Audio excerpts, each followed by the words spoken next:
अण्णासाहेब पाटील महामंडळामध्ये महाराष्ट्रातले 61 कर्मचारी काढण्यात आल्यामुळे याच्या विरोधामध्ये आता या मंडळाचे अध्यक्ष नरेंद्र पाटील यांनी तीव्र नाराजी व्यक्त केली आहे। आपल्याबरोबर नरेंद्र पाटील आहेत। सर, काय म्हणाल, काय परिणाम होऊ शकतो? खरं म्हणजे महामंडळाचे मुख्य कार्यालयाचे कर्मचारी, जिल्हा स्तरावरचे कर्मचाऱ्यांची आवश्यकता असते। हे कर्मचारी लाभार्थ्यांशी प्रत्यक्षात संपर्कात असतात, कारण या कर्मचाऱ्यांना बँकेने कर्ज दिलं नाही किंवा बँकेच्या काही अडचणी असल्या तर जिल्हा कर्मचारी त्या ठिकाणी त्यांना मदत करत असतात, त्यांच्या बँकेना जाऊन भेट देत असतात।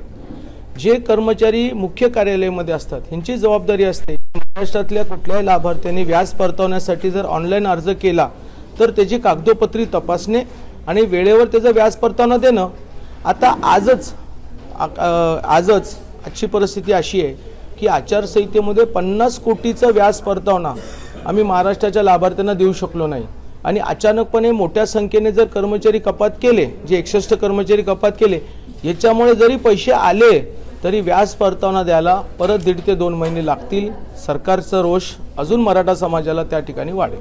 सर, एकीकडे लोकसभेमध्ये मोठा फटका बसला होता, आता परत एकदा कुठेतरी मराठा समाजाला डिवसण्याचं काम हे होते असं वाटत नाही? खरी गोष्ट आहे, राज्याचे मुख्यमंत्री फार तळमळीने काम करताना आपल्याला दिसतात, पण तो अधिकारी वर्ग आहे जो अधिकारी जाणीवपूर्वक मराठा समाजाचा या सरकारवरचा रोष वाढेल याच्यासाठी प्रयत्न करतात। त्याचं चांगलं जिवंत उदाहरण म्हणजे अण्णासाहेब पाटील आर्थिक विकास महामंडळाच्या एमडीने केलेले कृत्य।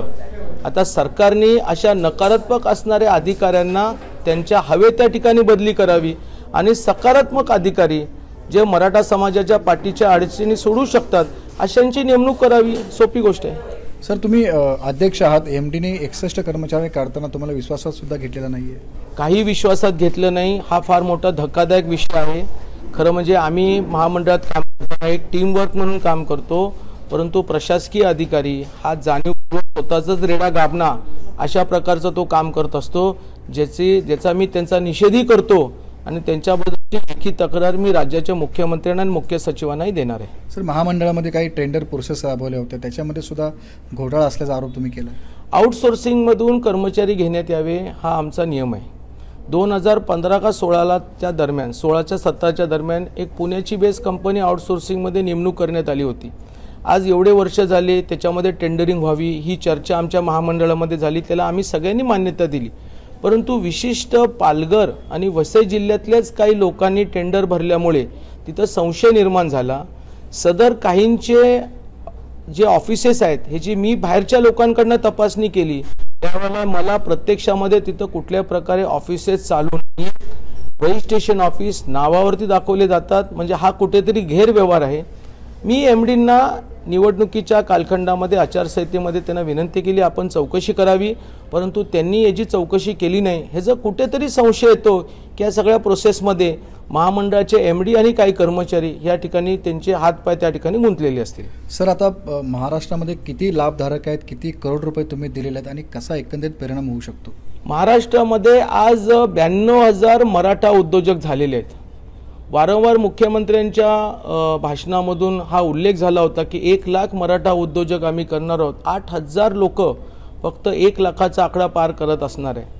7,500 कोटीचं विविध बँकेने कर्ज दिलेलं आहे, त्याचबरोबर 450 कोटीचा व्याज परतावा महामंडळाला राज्य सरकारने महामंडळाच्या माध्यमातून लाभार्थ्यांना दिलेले आहे।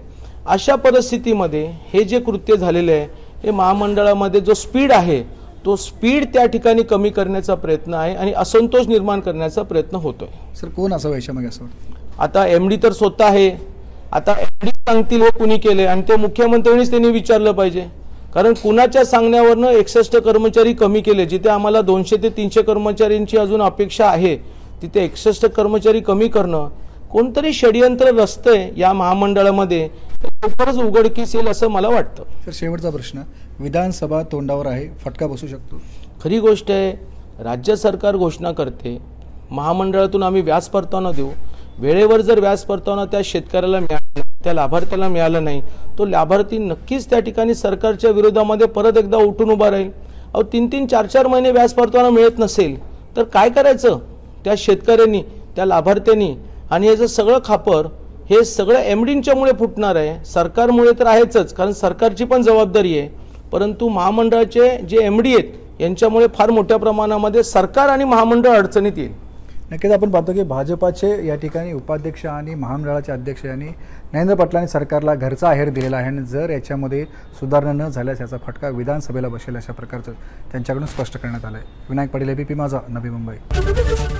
एबीपी माझा, उघडा डोळे बघा नीट.